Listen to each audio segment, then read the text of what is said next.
नमस्कार, स्वागत आपका एमपी न्यूज टीवी पर। मैं हूं निधि आपके साथ और इस खास पेशकश में हम बात करने वाले हैं मध्य प्रदेश के गुना में हुए बहुचर्चित मामले की, जहां एक दलित परिवार के साथ हुई मारपीट का वीडियो सोशल मीडिया पर वायरल हो गया और ये मामला अब लगातार तूल पकड़ता जा रहा है। जिस तरह से वीडियो में दिखाई दे रहा है, क्या पुलिस प्रशासन को वाकई उस तरह की कार्रवाई करनी चाहिए थी? माना जा रहा है कि उस परिवार की गलती थी, सरकारी जमीन पर अतिक्रमण किया गया था, लेकिन क्या उसकी सजा इतनी बड़ी और इतनी दर्दनाक हो सकती है? पुलिस प्रशासन की कार्रवाई पर लगातार सवाल उठाए जा रहे हैं। क्या पुलिस को ऐसा करना चाहिए था या नहीं? लेकिन क्या है पूरा मामला, किस तरह की प्रतिक्रियाएं सामने आ रही है, सब कुछ जानने की कोशिश करेंगे इस खास पेशकश में। अधिक जानकारी के लिए आइए सीधे जुड़ते हैं हमारे संवाददाता संदीप से। संदीप, सबसे पहले आपसे जानना चाहेंगे क्या कुछ है पूरी अपडेट गुना के इस पूरे मामले को लेकर? बिल्कुल, देखिए, ये जो गुना की घटना है निधि, गुना के पास में गांव था जहां पर सरकारी कॉलेज की ज़मीन थी और जिस पर किसान ने कब्जा कर रखा था। लेकिन इस घटना के बाद अगर बात की जाए तो मध्य प्रदेश की पुलिस जो है निशाने पर आ गई और ख़ास तौर की जो गुना पुलिस का जो रवैया है उसको लेकर सवालिया निशान खड़े हो रहे हैं। जिस तरीके से इस घटना के जो वीडियो हैं, जिस तरीके से मारपीट की गई है किसान परिवार के साथ में, जिस तरीके से बच्चों के साथ जो है चीख पुकार सुनने को मिल रही है वीडियो में, तो वाकई में इसने हर एक व्यक्ति का जो है रोंगटे खड़े कर दिए और काफ़ी दुखी, दिल को दुखी करने वाली ये घटना भी, क्योंकि जिस तरीके से देखा जाए निधि कि माना कि उस किसान ने सरकारी ज़मीन पे अतिक्रमण कर रखा था, लेकिन सबसे बड़ी बात यह है कि इसमें कहीं ना कहीं पुलिस और जिला प्रशासन का एक बड़ी लापरवाही सामने आती है। क्योंकि इस घटना के पीछे की सच्चाई ये है कि काफ़ी समय पहले भी यह जो ज़मीन थी इस पर अतिक्रमण कर रखा था और पुलिस और प्रशासन ने अतिक्रमण को खाली करवा दिया था।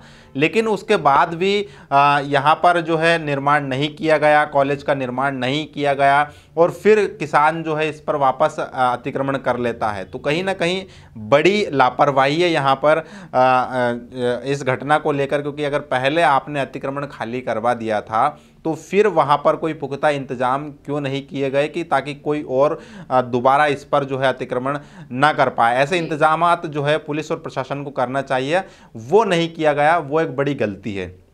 दूसरी अगर बात करें हम कि जिस किसान के साथ मारपीट की गई थी उस व्यक्ति ने कब्जा नहीं किया था, किसी और व्यक्ति ने कब्जा किया गया था। उस किसान ने तो सिर्फ जिस व्यक्ति ने कब्जा किया गया था उससे ज़मीन को बटाई पर, यानी कि जो ज़मीन होती है वो बटाई के लिए, जोतने के लिए ली थी, ठीक है, और उसने करीब 2000 का कर्ज लेकर उस ज़मीन की जुताई की थी, फसल को बोई थी। उसे उम्मीद थी कि फसल पककर खड़ी होगी और फिर जो है उसे निकालेगा, उसका मुनाफा होगा।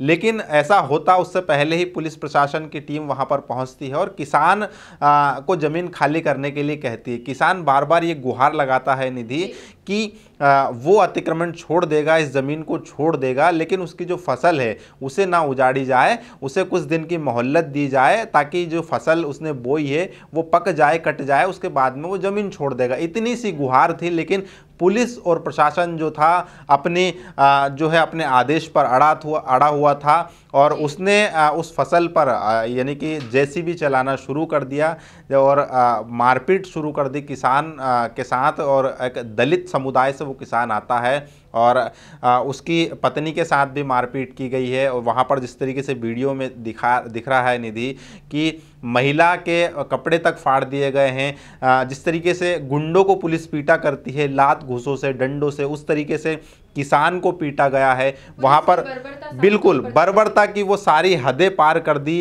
क्योंकि वहाँ पर पुलिस ने अपनी मानवता का धर्म नहीं निभाया बल्कि एक अमानवीयता की तस्वीर देखने को मिली कि क्या एक किसान, हालांकि उसने गलती है उस किसान की, उसने अतिक्रमण कर रखा है, लेकिन इस तरीके से जानवरों की तरह उससे व्यवहार करना ये कहाँ तक सही है? और ख़ास तौर पर ऐसे टाइम पर जब मध्य प्रदेश का मुख्यमंत्री खुद ये कहता है कि वो किसान पुत्र है, वो किसानों के हमदर्द हैं, मध्य प्रदेश की जनता उनके भगवान है और उस भगवान के वो पुजारी हैं, वो किसान पुत्र कहलाते हैं, किसान नेता खुद को बताते हैं, किसानों का हितैषी बताते हैं। लेकिन उनके ही राज्य में उनकी ही पुलिस किसानों के साथ अगर ऐसा व्यवहार करती है तो कहीं ना कहीं निधि सवालिया निशान तो खड़े होते ही हैं। दूसरी तरफ एक बड़ी लापरवाही भी सामने आती है। क्या ऐसी घटना करना चाहिए? क्या पुलिस और प्रशासनिक अधिकारियों के अंदर इतनी मानवीयता नहीं है कि उस व्यक्ति को समय दिया जाए? जब खुद प्रदेश सरकार ये कहती है कि किसानों को कर्ज मुक्त करूंगा मैं, बीमा देने की योजना बनाई जाती है, कई योजनाएं बनाती है सरकार, लेकिन उसके बाद भी किसान का जो एक आशियाना है, उसने इतनी मेहनत से फसल बोई है, उसे न समझते हुए किसान जो शासन प्रशासन है वो सिर्फ इस बात पे अड़ा हुआ है कि उन्हें सिर्फ ज़मीन चाहिए, लेकिन उस ज़मीन के पीछे उस किसान का दर्द उन्हें नहीं दिखता है।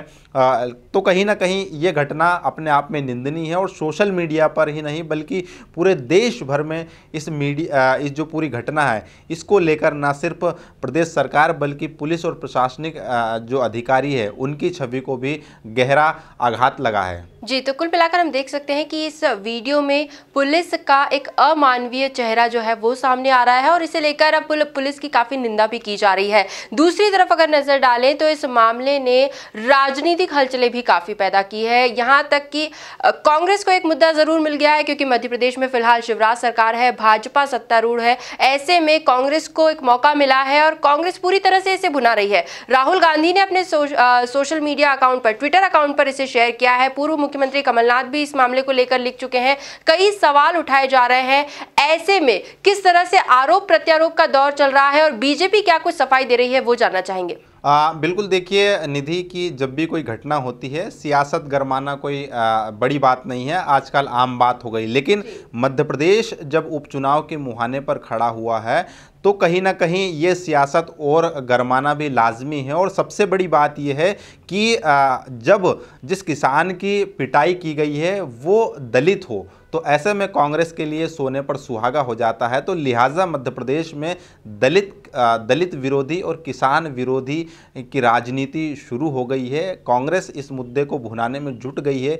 वो शिवराज सिंह चौहान को एक बार फिर कहीं ना कहीं शिवराज सरकार को कांग्रेस ये साबित करने में लगी हुई है कि शिवराज सरकार जो मध्य प्रदेश में है वो दलित विरोधी सरकार है, वो किसान विरोधी सरकार है।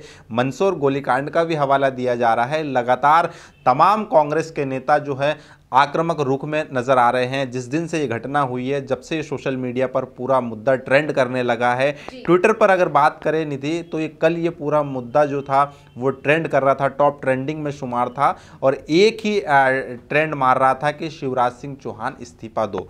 तो कहीं ना कहीं कांग्रेस इस मुद्दे को पूरी तरीके से भुनाने में जुट गई है। तमाम मध्य प्रदेश के कांग्रेस नेता इस रेस में लगे हुए हैं कि शिवराज सिंह चौहान पर ज़्यादा से ज़्यादा जुबानी हमले बोला जाए, लेकिन बात जब मध्य प्रदेश के उपचुनाव की है तो ऐसे में खुद राहुल गांधी जो कि कांग्रेस के पूर्व राष्ट्रीय अध्यक्ष हैं तो उन्होंने इस मसले को लेकर एक ट्वीट किया है और उन्होंने कहा है कि इसी अन्याय के खिलाफ हमारी लड़ाई है। यानी कि ये जो अन्याय हो रहा है शिवराज सिंह चौहान पर, शिवराज सिंह चौहान की सरकार में किसानों के ऊपर जिस तरीके से पुलिस ने बर्बरतापूर्वक एक किसान की पिटाई की है तो उसी पिटाई का हवाला दिया है कि इसी अन्याय के खिलाफ हमारी सोच और हमारी लड़ाई है। तो कहीं ना कहीं यहाँ पर अगर बात करें तो सियासत पूरी तरीके से गर्मा चुकी है। हालांकि मुख्यमंत्री शिवराज सिंह चौहान को जब ये घटना उनके संज्ञान में जब पूरा मुद्दा तूल पकड़ चुका था, हालांकि घटना मंगलवार की है और बुधवार को जो है आधी रात को कलेक्टर, एसपी और आईजी का उनको हटाया जाता है। तो कहीं ना कहीं शिवराज सिंह चौहान पर भी एक सवाल या निशान खड़ा होता है कि क्या शिवराज सिंह चौहान इस बात का रास्ता देख रहे थे कि ये मुद्दा तूल पकड़े और उसके बाद में मैं कलेक्टर और एसपी और आईजी को हटाऊं, क्योंकि ये घटना मंगलवार की है। बुधवार के दिन पूरे दिन सुर्खियां छाई रही और बुधवार की आधी रात को कलेक्टर, एसपी और आईजी के तबादले किए जाते हैं। तो एक्शन लेने में वक्त बिल्कुल काफ़ी वक्त लगा है ऐसे में। और गृह मंत्री नरोत्तम मिश्रा ये कहते हैं कि जो भी लापरवाही करेगा वो उसे बख्शा नहीं जाएगा, जो भी दोषी हैं उन्हें छोड़ा नहीं जाएगा और हमने अधिकारियों को नाप दिया है। उन्होंने यहाँ पर कमलनाथ सरकार की कानून व्यवस्था का भी हवाला दिया जा रहा है। कुल मिलाकर ठीक है, कार्रवाई इतनी, पुलिस प्रशासन ने इतना दुर्व्यवहार किया है किसानों के साथ, तो उनके साथ उन्हें हटाना भी चाहिए। लेकिन सबसे बड़ी बात यह है कि टाइमिंग को लेकर जो देरी हुई वो क्यों देरी हुई। दूसरी चीज़, सियासत इस पर हो रही है। पूर्व मुख्यमंत्री कमलनाथ ने एक टीम गठित कर दी है, शायद उन्हें शिवराज सरकार की जो टीम है उस पर भरोसा नहीं है। मुख्यमंत्री शिवराज सिंह चौहान ने इस पूरी घटना के लिए उच्च स्तरीय जांच के लिए जो है भोपाल से अफसरों की टीम को गुना रवाना किया है। कांग्रेस को इस पूरी जांच पर भरोसा नहीं है।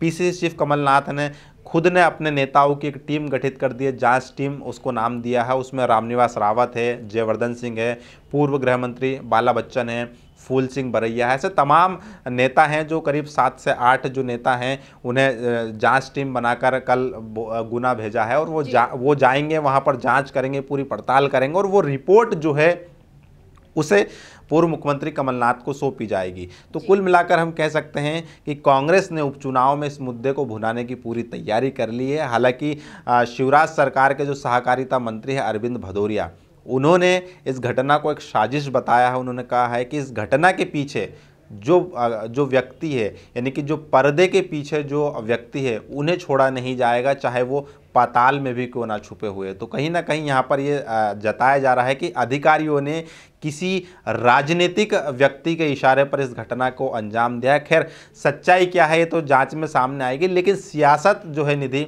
7वें आसमान पर नजर आ रही है और उपचुनाव में कांग्रेस इस घटना को भुनाने की पूरी तैयारी में जुट गई है। जी बिल्कुल। तो मध्य प्रदेश के गुना शहर की ये घटना है जिसमें पुलिस प्रशासन की बर्बरता सामने आई है। अब इसे लेकर सवाल भी उठाए जा रहे हैं, लेकिन सबसे बड़ी बात है कि अब यहाँ पर जांच बिठाई गई है। जांच में भी कहा जा रहा है कि कई पहलू सामने आ सकते हैं, हर पक्ष की जांच की जाएगी। पुलिस ने इतना अमानवीय व्यवहार क्यों किया गया, पुलिस द्वारा ये क्यों किया गया, दूसरी तरफ क्या कोई पॉलिटिकल प्रेशर भी है इसमें, क्या कुछ होता है, क्या कुछ जांच में सामने आता है, वो भी हम आपसे जरूर साझा करेंगे। फिलहाल संदीप जी बहुत बहुत शुक्रिया आपका हमसे जुड़ने के लिए और ये तमाम जानकारियां हम तक पहुंचाने के लिए। एमपी न्यूज पर अन्य खबरें लगातार जारी है, आप बस बने रहिए हमारे साथ, देखते रहिए एमपी न्यूज। धन्यवाद।